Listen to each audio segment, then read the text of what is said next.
ইসলাম ধ্বংস করতে জামায়াতই যথেষ্ট, ক্ষমতায় এলে জামায়াত তাদের আকীদা চাপিয়ে দিতে পারে, এ নিয়েও আপনারা বিভিন্ন সময় আশঙ্কা প্রকাশ করেছেন। তিন জিনিসের নাম শিবির: বেয়াদব, বেআমল এবং উচ্ছৃঙ্খল। এই তিন জিনিসের সমন্বয়ে শিবির হয়। আসলে জামায়াতে ইসলামের সাথে আপনাদের রাজনীতিটা কোন সুতায় গাঁথা হচ্ছে? যারা মুফতি সৈয়দ ফজলুল করিম। দেখেন, জামাতও আমাদের ব্যাপারে অনেক বক্তব্য দিয়েছে। তাহলে দেওবন্দের ব্যাপারে, আহলুস সুন্নাত ওয়াল জামাতের ব্যাপারে জামাতের অনেক বক্তব্য আছে। তাসাউফের ব্যাপারে জামাতের বক্তব্য আছে। জামাত সেই বক্তব্য থেকে এক তীর পরিমাণ পিছপা হয়নি। আর আমরাও বিগত দিনে যে বক্তব্য দিয়েছি এবং আমাদের মুরব্বীরা যে বক্তব্য দিয়েছেন, তার থেকে আমরা এক চুল পরিমাণ এখন পর্যন্ত আপনার সাথে কথা বলা পর্যন্ত পিছপা হয়নি। যদি জামায়াত ক্ষমতায় যায়, প্রথম কওমি মাদ্রাসা বন্ধ করবে, এটা তাদের ফার্স্ট টার্গেট। এই জামাত যেখানে সেখানে লাগবে, যেখানে ইসলাম ধ্বংস হয়ে যাবে। আমরা যখন মতানৈক্য করি, যেমন ধরে নেন আপনার সাথে আমরা জমি নিয়ে দ্বন্দ্ব হতেই পারে, কিন্তু তখন দরকার কি দলিলের। ঠিক আপনার সাথে আমার একটা কোনো একটা মতানৈক্য হতেই পারে, ইসলাম নিয়ে আমি বলে আমি সঠিক, আপনি বলে আপনি সঠিক, এটা আমি আশ্চর্য আমার কিছু নেই। কিন্তু তখন আসবে দলিলের। যার দলিল শক্তিশালী তার কথা সঠিক, আর যার দলিল দুর্বল তার কথা দুর্বল। কাজে এখন সেই বহস আমি যাবো না। রাইট, এখন সেই বহসের জায়গা না। রাইট, আমি মূল ভিত্তি বললাম। রাইট, মূল ভিত্তি দলিল। ওকে ওকে ওকে ওকে ওকে কিন্তু আমরা একদিন আপনার কাছে আলাদা করে শুনবো, আজকে সেটার জায়গা না। মানে দলিলও যে সাবজেক্ট টু ইন্টারপ্রিটেশন, ওইটার আমরা কি করবো? ধরেন আপনার ইন্টারপ্রিটেশন আর আরেকজনের ইন্টারপ্রিটেশন একই দলিলের যে আলাদা হইতেছে, সেইটারও আমরা আসলে কি করব? কারণ হচ্ছে যে এর জন্য যে যেটা মানবে, যে যেটা মানবে, যে যেটা মানবে। ওকে, কেউ যদি এফ এ মানে আর আর এস মানে, হ্যাঁ, সিএস মানে, তখন আমরা বলবো এখন বিএস হয়েছে তুমি বিএস মানো। ওকে, ঠিক আছে। সিএসআরএস এবং বিএস দিয়ে সুন্দর উদাহরণ দিয়েছেন। আমরা একটু পরবর্তী প্রসঙ্গে আসি। এনসিপি নেতা জনাব হাসনাত আব্দুল্লাহর আহ্বানে সাড়া দিয়ে আপনারা আওয়ামী লীগ নিষিদ্ধের আমলে মানে আন্দোলনে যমুনা ও শাহবাগে গিয়েছিলেন। সেখানে হাত পাকা হাতে অনেককে আমরা দেখেছি। সরকার আওয়ামী লীগের কার্যক্রম নিষিদ্ধও করেছে, কিন্তু এরপর থেকে সোশ্যাল মিডিয়ায় অনেকে আলোচনা করছেন, আমাদের ঘোষণায় অনেকে মন্তব্য করেছেন, ইসলামী আন্দোলন বাংলাদেশ গত 15 বছরের সুবিধাভোগী, অর্থাৎ আপনারা গত 15 বছরে সুবিধা নিয়েছেন। বিএনপি জামাত বর্জন করেছে এমন কিছু স্থানীয় নির্বাচনে আপনারা অংশ নিয়েছেন। আপনাদের অনুষ্ঠানে সাবেক তথ্যমন্ত্রী, যাকে আসলে নানা মানে পররাষ্ট্রমন্ত্রীও বটে, যাকে নানা অভিধায় অভিহিত করা হয়, সেই ডক্টর হাসান মাহমুদের মতো প্রভাবশালী বিতর্কিত আওয়ামী লীগ নেতার পুরনো ভিডিও এখনো আমরা দেখতে পাচ্ছি, যেখানে তারা আপনাদের সঙ্গে বসে আছেন। কেউ কেউ এমন মন্তব্য করছেন, যখন যারা ক্ষমতায় থাকে আপনারা তাদের সঙ্গে তাল মিলিয়ে চলেন। একটু আপনার মন্তব্য শুনবো। এইটা ভুল বলছেন। যখন যারা ক্ষমতায় থাকে, ইসলামী আন্দোলন তাদের সমস্ত সমস্যাগুলি, দুর্নীতিগুলি তুলে ধরে, এটা বলতে পারেন। আচ্ছা, আপনি কি দেখেছেন সেখানে শুধু হাসান মাহমুদকে, সেখানে কি বুলু সাহেবকে দেখেন নাই? দেখছি, আমার পাশে দেখছি। তা সেটা বললেন না কেন? না, বুলু সাহেবকেও দেখছি, হাসান আমার স্বরাষ্ট্রমন্ত্রীর সাথে, স্বরাষ্ট্রের সাথে। জি, আপনি বলেন, আপনি শেষ করেন, তারপর আমি বলবো। আমি শেষ করি। আপনার হাসান মাহমুদ সাহেবের সাথে আমার বক্তৃতা এসে মানে আমাদেরকে বসতে দেখছেন, কিন্তু তারপরে আমি যখন বক্তব্য দিয়েছি, তখন যে এই বক্তব্য দিয়েছিলাম সেটা তো তুলে ধরলেন না। ওই একই স্টেজ আপনি দেখুন সেই বক্তব্য, যে আপনারা বিএনপি বলছেন আমরা এইটা করছি, আওয়ামী লীগ বলছেন আমরা এইটা করছি, কিন্তু কে কত দুর্নীতি করছেন সেটা তো বললেন না। ওই স্টেজে বক্তৃতা দিয়েছি, আপনি শোনেন সেই বক্তৃতা। কিন্তু শায়ক, ওই বক্তব্য অনেক বেশি সুগার কোটেড, নাম্বার 1। নাম্বার 2 হচ্ছে, আপনি বঙ্গবন্ধুকে নিয়ে, শেখ হাসিনাকে নিয়ে, শেখ হাসিনা যখন প্রধানমন্ত্রী ছিলেন সেই সময় যে বক্তৃতা করেছেন, এখন কি সেটা রিপিট করতে পারবেন, বা রিপিট আপনি করতেছেন? শেখ হাসিনাকে নিয়ে আমি কোনো তারিফ বলে কোনো বক্তৃতা করি। শেখ হাসিনাকে নিয়ে কোনোদিন প্রশংসামূলক। বঙ্গবন্ধুকে নিয়ে, শেখ সাহেবকে নিয়ে কেন বক্তৃতা করেছি, এটা কি এখন করবেন কিনা আবার? 100 বার শোনেন, কেন করবো সেটা আমি বলি। আমি বললাম না আমি কোনো জিনিস রোজাত করি নাই, তো কোনো জিনিস রোজাত করিনি। ওকে, যখন শেখ সাহেবের মূর্তি টানানো হয়েছিল, তখন আমি কি বক্তৃতা করেছিলাম, যে 72 বছর পরে যদি লেনিনের মূর্তি ক্যারেন দিয়ে তুলে সাগরে ফেলে দেয়, তাহলে আজকে হোক কালকে হোক এই বুড়িগঙ্গা এই মূর্তিকে ফেলানো হবে। এই বক্তৃতা আমার, আমি শুনছি না, আমি জানি না, এবং সেইটা দেখছি। শেখ সাহেবের নিয়ে যে বক্তৃতা করেছিলাম, এটা কি বলতে চেয়েছি দেখেন, শেখ সাহেবের পরিবার কিন্তু এদেশে আসছে ইসলাম প্রচার করার জন্য। আমার মূল উদ্দেশ্যটা কি ছিল? শেখ সাহেব প্রথম কেন অ্যারেস্ট হয়েছিলেন? হিন্দুদের মাধ্যমে তিনি অ্যারেস্ট হয়েছিলেন মুসলমানকে বাঁচাবার জন্য। আমি কি বলেছিলাম? শেখ সাহেব প্রথম কি রাজনীতি শুরু করেছেন? মুসলিম লীগ, পাকিস্তানের পক্ষে রাজনীতি শুরু করেছিলেন শেখ সাহেব। তিনি এইটা করছেন সেইটা করছেন বলছিলাম কেন? নাস্তিকরা শেখ সাহেবকে ধর্মনিরপেক্ষবাদ নাস্তিকপন্থী বানাবার চেষ্টা করছিল। আমি আওয়ামী লীগকে তখন স্মরণ করে দিতে চাই, মূল ভুলবেন না, এদের পরিবার ছিল ইসলামের দাওয়াতে, কিন্তু সেখান থেকে ভেঙে যদি তারা নাস্তিকতাবাদ ধর্মনিরপেক্ষতা চাপিয়ে দেয়, তার মানে নিজের সাথে সে আত্মঘাতী করছে। ওই সময় শেখ হাসিনাকেও আপনি তারিফ করেছিলেন ওই একই বক্তব্যে। আপনি একই লাইনে বলেছিলেন যে শেখ হাসিনাও সেই বাবারই উত্তরাধিকার। আমার যতদূর মনে পড়ে, আমি একটু আগে শুনেছি, এবং তিনিও একই রকম ভালো মুসলমান, তিনি ভালো কাজ করছেন। এইটা বলিনি, আমি বলছি সেই পরিবারে। ওকে, আমি তার পরিবারকে ইঙ্গিত করে তাকে সজাগ করতে চেয়েছি যে আপনার বাবা দাদি দেখলে মুসলমান, তারা পীর ছিলেন, তারা দাওয়াত দিয়ে এসছেন, আপনি ইসলামের খেলাফ, ইসলামের বিরোধী কোনো কাজ করতে পারেন না।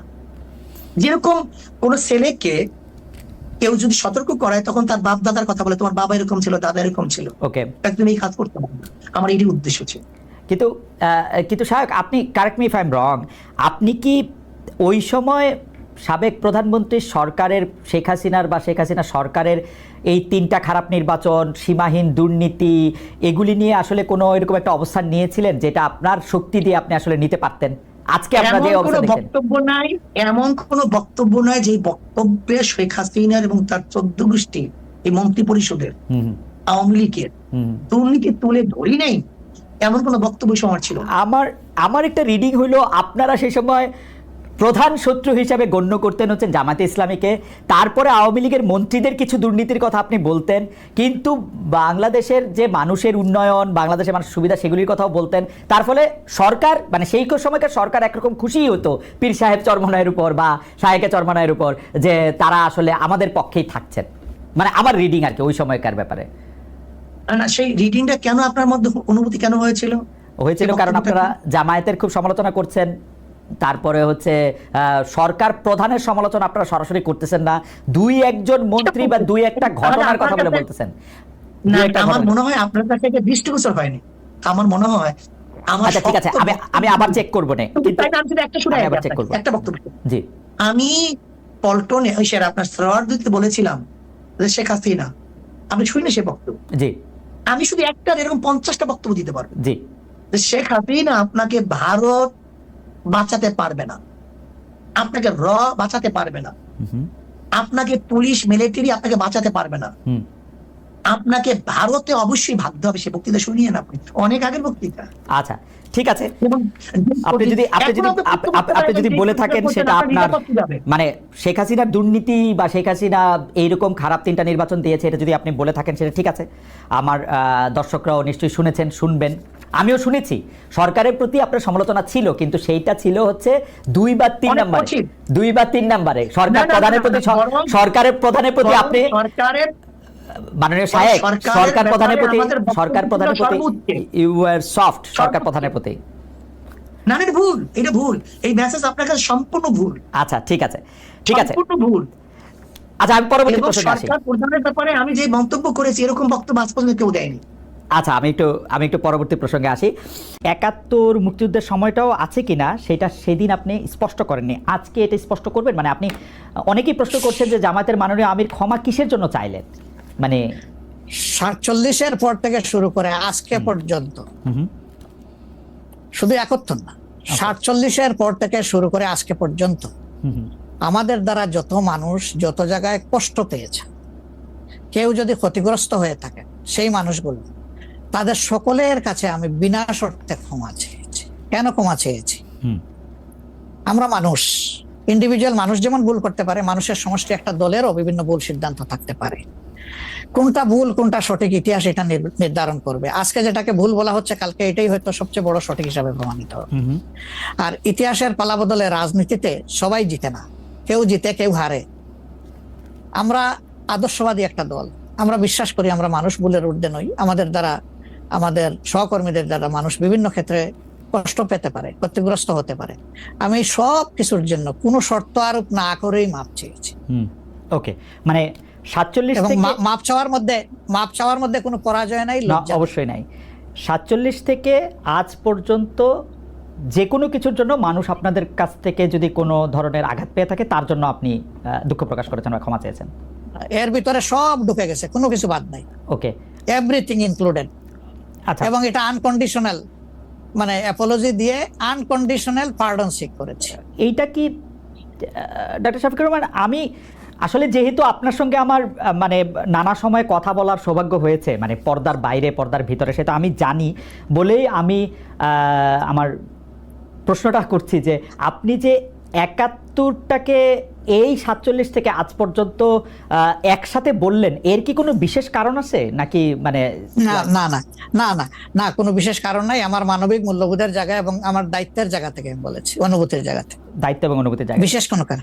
আচ্ছা, আমি আবার 2-3 দিনের ঘটনা একটু আসি। আমরা 2টা ঘটনা আমরা দেখেছি যে আমাদের অনেককে ব্যথিত করেছে। একটা হচ্ছে লালমনিরহাটে একজন যিনি নরসুন্দর, তিনি এবং তার ছেলেকে খুব আয়োজন করে মারধর করা হচ্ছে এবং তাদেরকে টেনে নিয়ে পুলিশের কাছে নিয়ে যাওয়া হয়েছে। এবং আরেকজন যিনি 2018 সালের ডিসেম্বরের রাতের ভোট বলে খ্যাত নির্বাচনের যে প্রধান নির্বাচন কমিশনার, তাকে আসলে খুবই অপমানজনকভাবে মানে থানায় নিয়ে যাওয়া হয়েছে এবং সেটা আবার ভিডিও করা হয়েছে।